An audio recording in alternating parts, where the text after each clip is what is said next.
العالمين والصلاة والسلام على سيد المرسلين وعلى آله وصحبه اجمعین اما بعد۔ محترم سامعین و ناظرین، آج کی اس مجلس میں میں آپ کے سامنے مختصراً ان چیزوں کی وضاحت کروں گا جن کی وجہ سے روزہ ٹوٹ جاتا ہے۔ روزہ توڑنے والی چیزوں کے سلسلے میں بتاؤں گا۔ اس سلسلے میں پہلی چیز جس سے روزہ ٹوٹ جاتا ہے وہ ہے جان بوجھ کر کھانا پینا، یا یہ کہ کھانے پینے کی کوئی چیز پیٹ میں پہنچ جائے اس سے روزہ ٹوٹ جاتا ہے۔ اگر کوئی آدمی جان بوجھ کر، یہ شرط ہے جان بوجھ کر، اگر بھول چوک کر کوئی آدمی کوئی چیز کھا لیتا ہے، پی لیتا ہے، چاہے کھانے پینے کی تعداد جتنی زیادہ ہو، بھر پیٹ کھا لے، بھر پیٹ پی لے، لیکن اگر بھول چوک کر کے کھا پی لیتا ہے تو روزہ نہیں ٹوٹے گا۔ وہی جان بوجھ کر تھوڑی چیز بھی کھا لے پی لے تو روزہ ٹوٹ جاتا ہے۔ تو ایسی صورت میں آدمی کو باقی دن، اگر اس نے روزہ توڑ دیا ہے تو باقی دن ویسے ہی گزارے، کوئی چیز کھائے پیے نہ، اور اس دن کا روزہ اس کے اوپر، اس دن کی قضا اس کے اوپر لازم ہے دوسرے دنوں میں، اور نادم ہو اپنے فعل پر، اپنے کام پر، ندامت اختیار کرے، توبہ کرے، استغفار کرے۔ دوسری چیز جس سے روزہ ٹوٹ جاتا ہے وہ ہے رمضان کے دن میں صحبت کرنا، بیوی سے جمع کرنا۔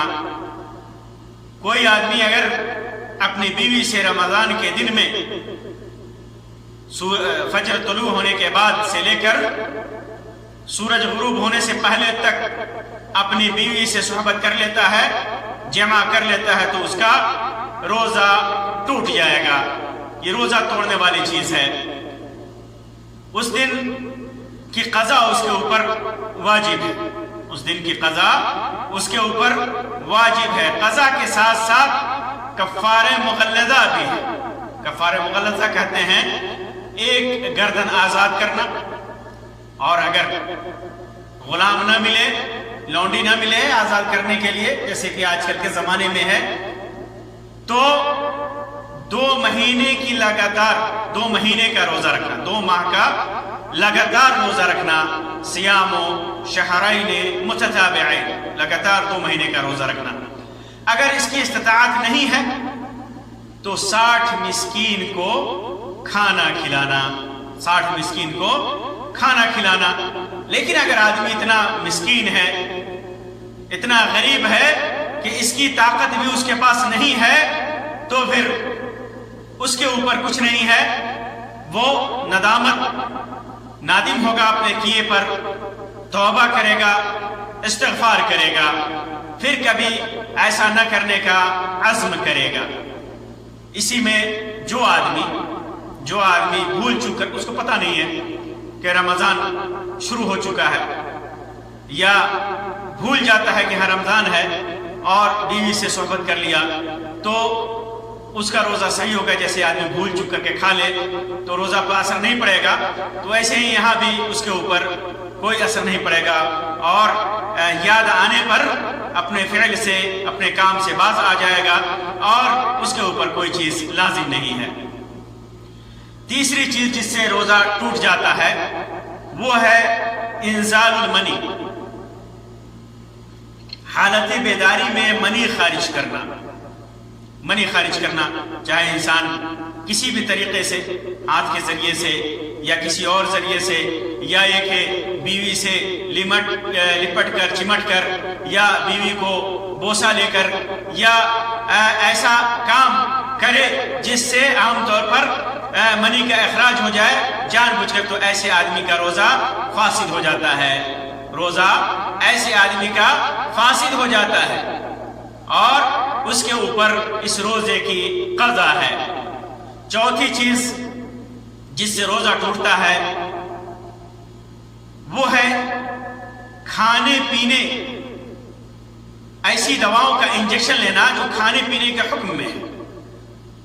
یعنی ایسے انجیکشن آج کل موجود ہے جس کے لینے کے بعد انسان کو کھانے پینے کی ضرورت کئی ہفتوں اور کئی مہینوں تک نہیں پڑتی ہے. تو ایسا طاقتور انجیکشن لینے سے روزہ ٹوٹ جاتا ہے، روزہ ٹوٹ جاتا ہے. تو اور ایسا انجیکشن جو کھانے پینے کا حکم نہیں ہے، جو ضرورت ہے، جیسے انسولین ہے یا یہ کہ اور بھی دیگر انجیکشن ہیں جو کھانے پینے کے حکم میں نہیں ہے، جیسے پیٹ میں کسی کا درد ہو اور ہوا خارج کرنے کے لیے اور درد کو مٹانے کے لیے آدمی انجیکشن لے، یا تیز بخار ہو، بخار ہٹانے کے لیے انجیکشن لے. تو ایسے انجیکشن سے روزہ نہیں ٹوٹے گا. لیکن وہ انجیکشن جو مقوی ہو، جو مغذی ہو، جسم کے اندر غذا پہنچائے، تو ایسے انجیکشن سے روزہ ٹوٹ جاتا ہے. اسی طرح پانچویں چیز جس سے روزہ ٹوٹتا ہے وہ ہے خون چڑھانا، مریض کو خون چڑھانا. حالانکہ اہل علم کا اس میں اختلاف ہے. بعض اہل علم کہتے ہیں کہ ایسے خون چڑھانے سے، کیونکہ خون چڑھانا ایک کھانے پینے کے حکم میں نہیں ہے، اس وجہ سے اس سے روزہ فاسد نہیں ہوتا. لیکن دوسرے علماء کہتے ہیں کہ نہیں، خون چڑھانے سے زیادہ خون چڑھانا پڑتا ہے، خون چڑھانے سے روزہ فاسد ہو جاتا ہے. جس کو خون چڑھایا جاتا ہے اس کا روزہ فاسد ہو جاتا ہے. کیونکہ آدمی خون چڑھانے کی نوبت کب آتی ہے؟ انسان کو خون چڑھانے کی نوبت کب آتی ہے؟ جب وہ بہت زیادہ بیمار ہو. ویسے ہی اس کے اوپر روزہ واجب نہیں ہے، فرض نہیں ہے. آدمی بیمار ہے تو وہ روزہ توڑ سکتا ہے، دوسرے دنوں میں اس کو قضا کرنی ہے. لیکن اس قسم کے آدمی جب اسے خون چڑھایا جائے تو ایسے علماء کے دو اقوال میں سے ایک قول یہ ہے کہ روزہ ٹوٹ جاتا ہے، روزہ ٹوٹ جاتا ہے. اس سلسلے میں مناسب یہ ہے احمد رائے یہ ہے کہ جس کو خون چڑھایا جائے تو اختلاف سے بچتے ہوئے اس دن کی قضا کی جائے، تاکہ شک نہ رہے. شک کو دور کرنے کے لیے اختلاف سے بچتے ہوئے اس دن کی قضا کی جائے، یہی زیادہ بہتر ہے. اسی طرح چھٹی چیز جس سے روزہ ٹوٹ جاتا ہے، عورت کو ماہواری کا خون آ جائے، نفاس کا خون آ جائے، یا عورت کی ڈیلیوری ہو جائے اور ڈیلیوری سے نفاس کا خون آتا ہے، تو ایسی صورت میں روزہ ٹوٹ جاتا ہے. یہ روزہ توڑنے والی چیز ہے. اسی طرح ساتویں چیز جس سے روزہ ٹوٹتا ہے، انسان کے جسم سے خون نکلنے سے خود سے نکل جائے، جیسے نکسیر پھوٹ جائے، کان سے خون نکل جائے یا کہیں کٹ جائے، تو اس سے روزہ فاسد نہیں ہوتا، روزہ اس سے نہیں ٹوٹتا. لیکن آدمی زیادہ خون نکالے، جیسے حجامت کے ذریعے، سینگی کے ذریعے خون نکالا جاتا ہے. اللہ کے رسول صلی اللہ علیہ وسلم نے فرمایا افطر الحاجم والمحجوم،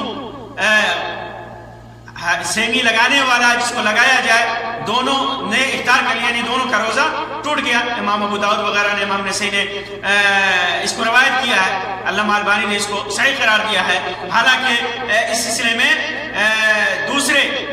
دوسرے گروہ کا مسئلہ یہ ہے، دوسری رائے یہ ہے کہ اس سے روزہ نہیں ٹوٹتا.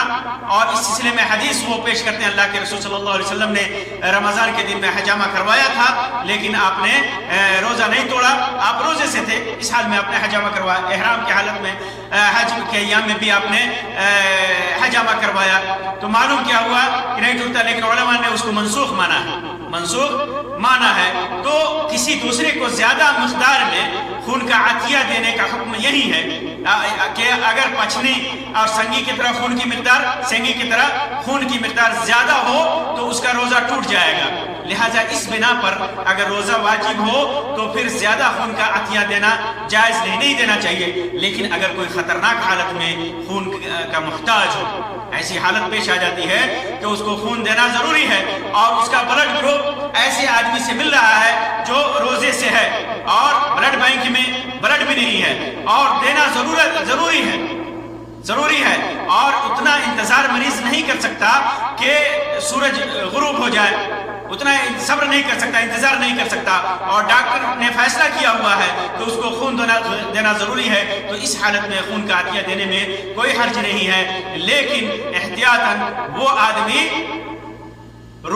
اس روزے کی قضا کرے گا، اس کا روزہ ٹوٹ جائے گا، اسے روزہ توڑ بھی دینا چاہیے، کیونکہ اسے کھانے پینے کی حاجت ہوتی ہے، خون نکلنے سے کمزوری آ جاتی ہے، تو جب کھائے گا پیے گا تو اس کی قوت بحال ہو سکے گی، اور اس کے بدلے میں بعد میں ایک روزہ کی قضا کر لے گا، ایک روزے کی قضا کر لے گا۔ تو یہ خون نکال لے، اور جو خون خود سے نکل جائے، جیسے میں نے بتایا نکسیر پھوٹ جائے، یا کان میں سے نکل جائے، یا دانت ٹوٹ جائے، یا دانت اکھڑ جائے، یہ خون نکلے تو اس سے روزہ نہیں ٹوٹتا ہے۔ اسی طرح 8ویں چیز جس سے روزہ ٹوٹ جاتا ہے، جان بوجھ کر قے کرنا، جان بوجھ کر کے قے کرنا، کسی بھی وجہ سے آدمی قے کرے، یا تو پیٹ میں زیادہ کھانے کی وجہ سے اسے ضرورت ہے قے کرنے کی، یا کسی وجہ سے قے کرنا اس کے لیے ضروری ہے، تو جان بوجھ کر کے اگر قے کرتا ہے تو اس کا روزہ ٹوٹ جائے گا۔ اس سلسلے میں، اور اگر جان بوجھ کر کے نہیں کرتا ہے، خود سے چکر آیا یا کوئی وجہ ہو گئی، یا سفر کر رہا ہے ریل میں، بس میں، جہاز میں، اور قے ہو جائے تو اس سے روزہ نہیں ٹوٹتا۔ اس سلسلے میں واضح طور پر حدیث ہے، صحیح حدیث ہے، امام ترمذی نے، امام نسائی نے سنن کبریٰ کے اندر، امام ابن ماجہ نے، اور امام عبداللہ ابن احمد نے زوائد المسند کے اندر روایت کیا ہے، علامہ البانی وغیرہ نے اس کو صحیح قرار دیا ہے، اور وہ روایت ہے ابو ہریرہ رضی اللہ تعالیٰ عنہ کی، فرماتے ہیں کہ اللہ کے رسول صلی اللہ علیہ وسلم نے ارشاد فرمایا، من درعہ قیء وہو صائم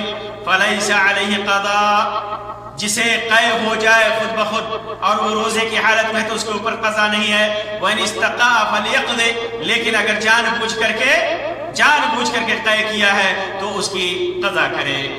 تو یہ 8 چیزیں ہوئیں جو مفسدات صوم میں سے ہے، مبطلات صوم میں سے ہے، جس سے روزہ فاسد ہو جاتا ہے، روزہ ٹوٹ جاتا ہے۔ 9ویں چیز، 9ویں اور 10ویں چیز، پاگل پن اور بے ہوشی۔ 9ویں چیز، 10ویں چیز پاگل پن اور بے ہوشی ہے، اس میں روزہ ٹوٹ جاتا ہے۔ اگر کوئی پاگل ہو گیا رات میں، دن میں پاگل ہو گیا اور پورا دن وہ پاگل پن میں رہا، اور پورے دن اگر اسے بے ہوشی آ گئی اور بے ہوشی کی حالت میں وہ رہا پورے دن، رات میں اس نے نیت کی ہے روزہ رکھنے کی، لیکن اس کے بعد اور اگر وہ اس کے اوپر پاگل پن دن میں وہ بے ہوش ہو جاتا ہے، اور صبح طلوع فجر کے پہلے سے لے کر کے، حالانکہ اس نے نیت کی ہے طلوع فجر سے پہلے سے لے کر کے غروب شمس تک، اگر اس کی حالت وہی رہی تو اس کا روزہ نہیں ہوتا ہے۔ لیکن اگر آدمی نے نیت کی ہے اور اس کے بعد روزہ رکھنے کی، لیکن دن کے کسی حصے میں اس کا بے ہوشی پن زائل ہو جاتا ہے تو اس کا روزہ پورا ہو جائے گا۔ اور پاگل آدمی کے اوپر چونکہ روزہ فرض نہیں ہے اور وہ پاگل ہو جاتا ہے، چاہے دن کے کسی بھی حصے میں، اس کا روزہ ختم ہو جائے گا۔ اور اسی طرح 11ویں چیز ارتداد ہے، جس سے روزہ فاسد ہوتا ہے، مرتد ہونا۔ آدمی اگر مرتد ہو جائے، دین میں مرتد ہو جاتا ہے تو اس کا روزہ فاسد ہو جاتا ہے۔ کسی نے دین کا انکار کیا، دین کو گالی دی، شریعت کے شعائر کو گالی دی، تو اس کا روزہ فاسد ہو جاتا ہے۔ اس کے لیے چاہیے کہ وہ دوبارہ کلمہ شہادتین کے بعد وہ دوبارہ اسلام قبول کرے، اللہ سے مغفرت طلب کرے اور اس سے بچے، اور اس دن کا اگر دوبارہ وہ اسلام لاتا ہے تو اس دن کا روزہ، اس دن کی قضا کرے۔ یہ چند ایسے امور ہیں جو مفترات صوم میں سے ہے، مفسدات صوم میں سے ہے، روزے کو باطل کرنے والی چیزیں ہیں۔ اللہ تبارک و تعالیٰ سے دعا ہے کہ اللہ تبارک و تعالیٰ ہم تمام مسلمانوں کو توفیق دے کہ ہم صحیح طریقے سے اپنی عبادتوں کو ادا کر سکیں۔ اللہ تبارک و تعالیٰ ہمارے نماز، ہمارے روزے، حج، زکوٰۃ، جو بھی ہم نیک اعمال کریں، اللہ تبارک و تعالیٰ اس کو قبول فرمائے۔ آمین رب العالمین، وآخر دعوانا الحمدللہ رب العالمین، وصلی اللہ علی خیر خلقہ وسلم، والسلام علیکم ورحمۃ اللہ وبرکاتہ۔